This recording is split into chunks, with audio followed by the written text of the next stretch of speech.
Guys, mambo vipi? Leo nimeamua kutoa sadaka kidogo ya chakula cha usiku kwa kila ambaye ninakutana naye, ninaona ana umuhimu au ana uhitaji wa kupata chakula cha usiku kwa leo.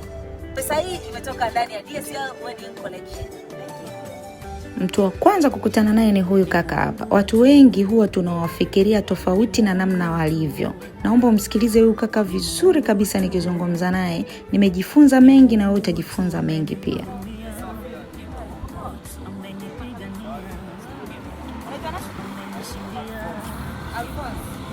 Nilianza kwa kumuuliza jina ili nione mapokeo yake, lakini alinipokea vizuri na ikanipa mwongozo mzuri wa mimi kuendelea kupiga naye story. Kwa hiyo nilizungumza na Alphonse mengi sana.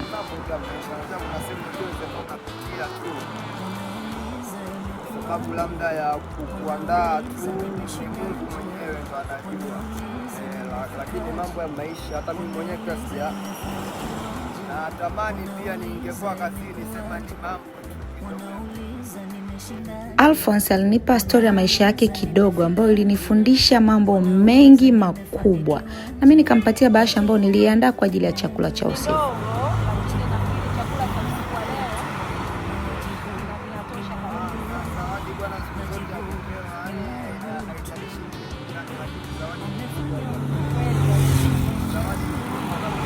Nimefurahi sana sababu huyu kaka ni mtu wa kushukuru sana na anaamini katika Mungu sana. Hajanisaulisha kwa kweli maisha kidogo amenichanganya sio hivyo, lakini namkumbuka Mungu bado na imani kwa sababu mimi mwenyewe ni msabato kabisa.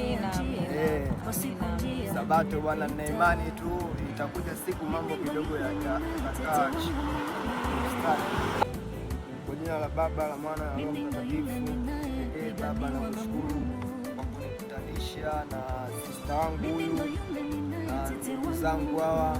Naomba uwajalie kwa mkono wao sehemu ambayo ametoa, uwazidishie kwa uwezo wako, na pia uwajalie pia waendelee kusaidia na watu wengine pia.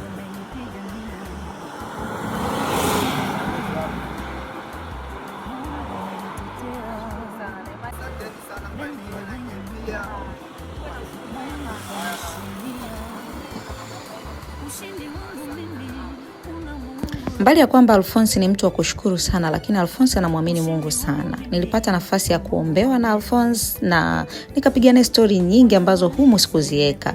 Nitaweka video ya Alphonse ambayo akieleza alikuwa anafanya kazi wapi, anafani gani na kitu gani ambacho kimemfanya mpaka sasa hivi awe anaokota makopo. Asanteni sana and bye bye.